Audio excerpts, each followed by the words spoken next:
Hi colleagues, this is Becky Carlson from Learning Pioneers, and I wanted to jump in to share some thoughts around leadership.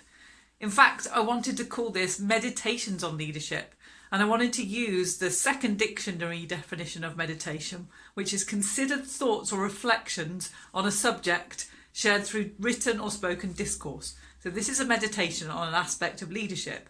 And through our discourse, we can really unpick what it means to be a fantastic leader and figure out ways together to be really consciously competent in that leadership. So I wanted to share a story with you around an incredible learner in one of the classrooms I taught. And I'm getting really interested in making links between how we behave in different areas of our life and how we can apply that to become better and more fine-tuned in the way we approach other areas of our lives. So this example is from the classroom, and it's got me thinking how I show up as a leader of a team with adult colleagues within that. And I'm really interested in your reflections on that towards the end. So this is a story I wanted to share. A couple of years ago, in a year one classroom, I taught a child called Z. I'm going to call him Z. Obviously, I've changed his name. But when Z came to me, he was an incredible learner. He really knew the power of what he could do in the classroom. He was full of great ideas. He was full of enthusiasm, and he knew loads of stuff. And he knew loads of stuff. The byproduct of this was that he had a really fixed mindset about his learning. He thought and he knew he could, and he was very scared of making mistakes. You might know children in your classroom who are like this. And what I wanted to help him learn was that failure and mistakes were powerful drivers of learning. But he'd spent his first 5 or 6 years of his life learning the complete opposite and continually proving to himself that actually it's really good when I know it all, and the adults love it when I do that. So our year journey together in learning with his parents was around exploring how we could unpick this mindset and empower him to see that mistakes were good.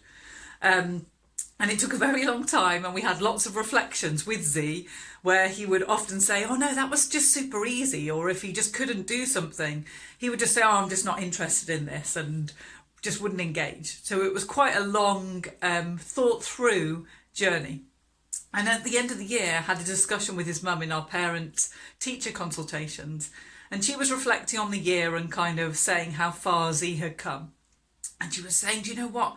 When he was at home, he used to argue with his sister all the time. But now he's learning to collaborate and cooperate, and they're playing games and making up games together. And she said, not only that, I overheard him in his room playing the other day, and the door was slightly ajar, and I could hear him talking to himself as he was trying to solve a problem. And what he was saying was, Hazy, you've got this. This is really difficult. But if you keep trying, you're going to figure this out. You're going to figure this out. Keep trying. Find a different way. And so his self-talk had developed to this state where he knew how to drive his own learning and persevere and figure out a mistake for himself. He knew that that difficult learning was a process and he could stick at it. And that was obviously a huge, huge win for me. In my mind, that was my marker for success.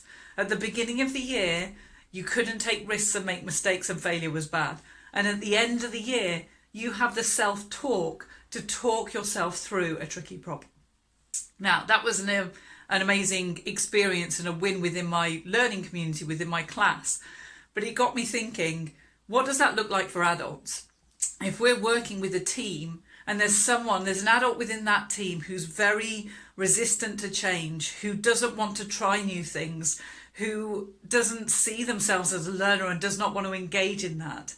How do we create a journey that so by the end of the year, or whatever time we want to put on it, they're getting to a place where they're saying, hey, I think I'd like to find out more. And actually, I could do that, and I could make that tweak, and I could take that risk and change my practice a bit and just see what happens. So they're developing that mindset for learning. So that's my wondering. What are the steps towards that? And what do we put in place as leaders to create an environment for learning so that teacher-driven learning and practice starts to happen in our schools?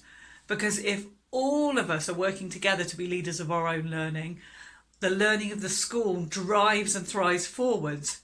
And ultimately, that has that really deep impact on student learning too. So that's my question for you.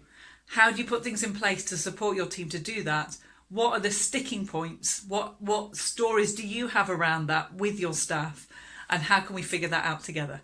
Can't wait to hear your answers. Thank you. Bye.